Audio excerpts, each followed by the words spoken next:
Hello जी student, आज हम पढ़ेंगे अक्षांश और देशांतरों के बारे में। आपको पता है कि हम अक्षांश के बारे में तो पढ़ चुके हैं, आज हम पढ़ेंगे देशांतर के बारे में। बच्चों, एक छोटा सा सवाल है, सवाल को जरूर सुन के जाना और फिर उसका आंसर देना, तब आपको पता चलेगा कि आपको कितना समझ में आता है। बच्चों, एक बात बताओ कि ऐसा कौन सा गर्म स्थान है जहाँ पर आप जाना चाहोगे और ऐसा कौन सा ठंडा स्थान है जहाँ पर आप जाना चाहोगे।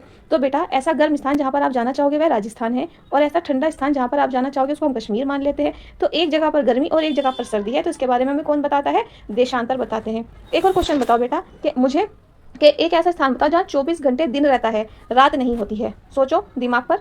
तो यह है अंटार्कटिक, ठीक है ना। अंटार्कटिक पर 24 घंटे दिन होता है, सूरज रहता है, रात नहीं होती है यहाँ पर। प्यारे बच्चों, अगर अब आप जानना चाहते हैं कि हमें किसी स्थान के बारे में दिन रात कैसे हो रही है, अच्छा एक और सवाल बताओ। मान लो कि अमेरिका के अंदर अभी रात हो रही है, अमेरिका में क्या हो रही है? अभी रात हो रही है।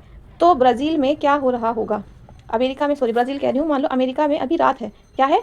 रात है। तो इंडिया में क्या होगा, दिन या फिर रात? मुझे दो चीज़ बताओ, ठीक है। तो इसी तरह से कि अगर एक जगह पर रात है तो दूसरी जगह पर क्या होगा, अगर एक जगह पर दिन है तो दूसरी जगह पर रात क्यों होगी। ये सारे कारण जानने के लिए आइए हम इस चैप्टर को पढ़ते हैं।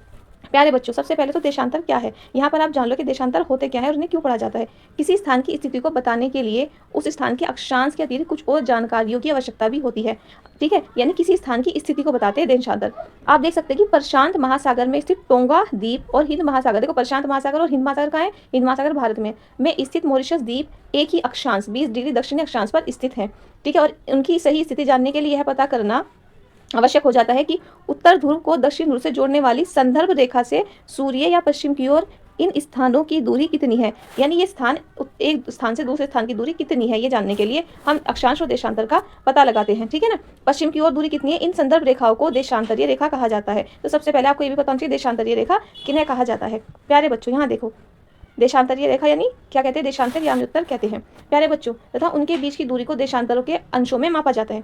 प्रत्येक अंश को मिनट में, ठीक है, किसको? प्रत्येक अंश को मिनट में और मिनट को सेकंड में विभाजित किया जाता है। ये अर्ध ध्रुव और इनके बीच की दूरी ध्रुवों की तरफ बढ़ने पर घट जाती है। देखो हमने पढ़ा था ये पृथ्वी है, ये अक्षांश है, यहाँ समझो, ठीक है। ये पृथ्वी है और ये देशांतर है। किस तरह से? ये देशांतर, देशांतर ऐसे होते हैं और ये सारे एक जगह जाकर मिल जाते हैं। तो ध्रुवों की ओर जाने पर इनके बीच का जो अंतर होता है वो घट जाता है, ठीक है ना, समझ गए। तो एक ये ध्यान आपको रखना है कि पृथ्वी ध्रुवों की ओर जाने पर अक्षांश घट जाते हैं। जहाँ सभी देशांतरीय याम्योत्तर आपस में मिल जाती है, सभी कहाँ मिल जाती है? आपस में मिल जाती हैं। समझ गए अब आप? चलिए नेक्स्ट देखते हैं हम। अक्षांश याम्योत्तर रेखाओं से भिन्न सभी देशांतरीय याम्योत्तर की लंबाई मापी जाती है, ठीक है। इसीलिए इन्हें सिर्फ मुख्य संख्याओं में व्यक्त करना कठिन था। समझ रहे हो ना आप? ठीक है। यानी अक्षांश हमें किसी भी स्थान के बारे में, दिन और रात, समय के बारे में बताते हैं। किसके बारे में बताते हैं? समय के बारे में बताते हैं। मान लो इंडिया में रात है तो अमेरिका में क्या टाइम होगा, अमेरिका में दिन है तो इंडिया में शाम का क्या टाइम होगा। इस याम्योत्तर को प्रमुख याम्योत्तर कहते हैं। इसका मान 0 डिग्री देशांतर है तथा यह यहाँ से हम 180 डिग्री पूर्व या 180 डिग्री पश्चिम तक जाते हैं। ये 0 है, 180 डिग्री पूर्व और 180 डिग्री पश्चिम। अगर हमारा देश पश्चिम में है तो क्या होगा और पूर्व में है तो क्या होगा, ठीक है। ये भी आपको क्लियर हो जाएगा। समझ गए? देखो यहाँ पर याम्योत्तर तथा 180 डिग्री याम्योत्तर मिलकर पृथ्वी को दो समान भागों में अर्ध गोलार्ध और पश्चिमी गोलार्ध, पूर्वी गोलार्ध और पश्चिमी गोलार्ध। तो देखो ये यहाँ से काट दिया हमने, एक हो जाएगा आपका पूर्वी गोलार्ध और एक हो जाएगा पश्चिमी गोलार्ध, ठीक है। अब देखो पश्चिमी गोलार्ध में कौन से देश आएंगे और पूर्वी गोलार्ध में कौन से देश आएंगे। जैसे हमने पढ़ा था ना, उत्तरी गोलार्ध और दक्षिणी गोलार्ध। इसी तरह से हम जो समय को मापते हैं तो पश्चिमी गोलार्ध और पूर्वी गोलार्ध के अंदर मापते हैं, ठीक है। इसलिए किसी स्थान के देशांतर से आगे पूर्व के लिए अक्षर पू लगाया जाता है और पश्चिम के लिए अक्षर पा लगाया जाता है। यह जानना रोचक है कि 180 डिग्री पूर्व और 180 डिग्री पश्चिम एक ही रेखा पर स्थित है, यानी 0 डिग्री रेखा पर स्थित होंगे। अब ग्लोब पर अक्षांश रेखाओं देशांतरीय रेखाओं के द्वारा बनी ग्रिड को देखो। देखो ग्रिड बनना है ना, ये बनना, ये ग्रिड बन रहा है। अब ये अक्षांश रेखाएं हैं मित्रों, ये, और इनके बीच में ग्रिड बन रहा है ना, देखो ये बन रहा, ये छोटे छोटे से क्यूब जो बन रहे हैं, ग्रिड बन रहे हैं ना। समझ गए अब आप? अब क्या देखना है हमें? देखना है यहाँ पर आगे कि इनका कार्य क्या क्या होता है, ठीक है।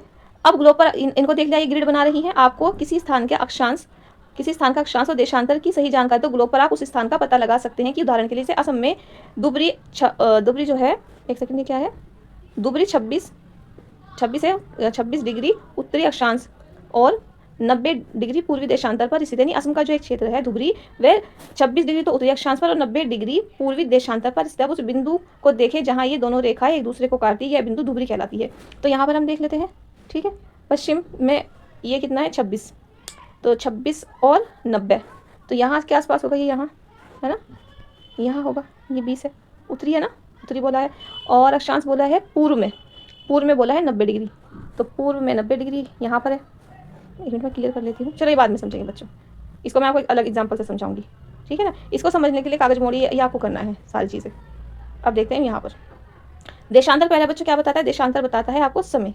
क्या बताएगा, ये आपको बताता है समय, ठीक है। क्या बताएगा बच्चों, समय बताएगा, ठीक है। तो हम देशांतर को किसमें डिवाइड करते हैं, पूर्वी गोलार्ध और पश्चिमी गोलार्ध। समय मापने का सबसे अच्छा साधन पृथ्वी पर एक तो चंद्रमा है और ग्रह, और उनके अतिरिक्त जो है सूर्य प्रतिदिन होता है। स्वाभाविक ही कि पूरे विश्व के समय निर्धारण का सबसे अच्छा साधन सूर्य के, भाई सुबह हो गई, शाम हो गई, दोपहर हो गई, ये सारी चीज़ें बताती हैं, ठीक है। और अनुमान भी हम सूर्य से लगा सकते हैं। परछाई बनती तो 12 बज गए हैं, और दोपहर में सबसे छोटी और सूर्य उदय तथा सूर्यास्त के समय सबसे लंबी परछाई बनती है। आपको पता होगा कि दोपहर के अंदर हमारी जो परछाई है वो सबसे छोटी बनती है, लेकिन जब सूरज उगता है और डूबता है तो हमारी परछाई सबसे लंबी बनती है, समझ गए आप। अब देखो ग्रीनविच पर स्थित प्रमुख याम्योत्तर पर सूर्य जिस समय आकाश के सबसे ऊंचे बिंदु पर होगा, उस समय याम्योत्तर पर स्थित सभी स्थानों पर, यानी ग्रीनविच जो एक समय है जब वहाँ सूरज सबसे ऊपर स्थान पर होता है ना बच्चों, तो उस समय सभी स्थानों पर दोपहर होगी, समझ गए।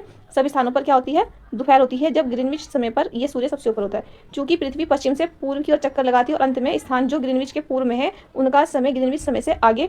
देखो अब जो स्थान पूर्व में है तो उनका समय ग्रीनविच समय से आगे होगा, 5.5 घंटे आगे होगा। जो स्थान ये जो ग्रीनविच लाइन है इसके पूर्व में है तो वो 5.5 घंटे आगे होगा, ठीक है। और जो पश्चिम में होगा वो 5.5 घंटे पीछे होगा। अब आपको पता लग गया ना सब कुछ, ठीक है ना। अब देख लो यहाँ पर उस समय ये हो गया, उसका समय ग्रीनविच से आगे होगा, जो पश्चिम में है उनका समय पीछे होगा। समय के अंतर की गणना किस स्थान, इस तरीके से पृथ्वी लगभग 24 घंटे में अपने अक्ष पर घूमती है। सारी चीज़ें आपको बस ये पता होना चाहिए। जो ग्रीनविच समय के पूर्व और पश्चिम में है 5.5 आगे और 5.5 पीछे होगा, ठीक है। हम मानक समय क्यों मानते हैं, अलग अलग याम्योत्तर है। और भारत का कितना है बच्चों, भारत का याम्योत्तर कितना है, भारत का याम्योत्तर 82 डिग्री है, कितना है 82.5 डिग्री है प्रधान याम्योत्तर रेखा।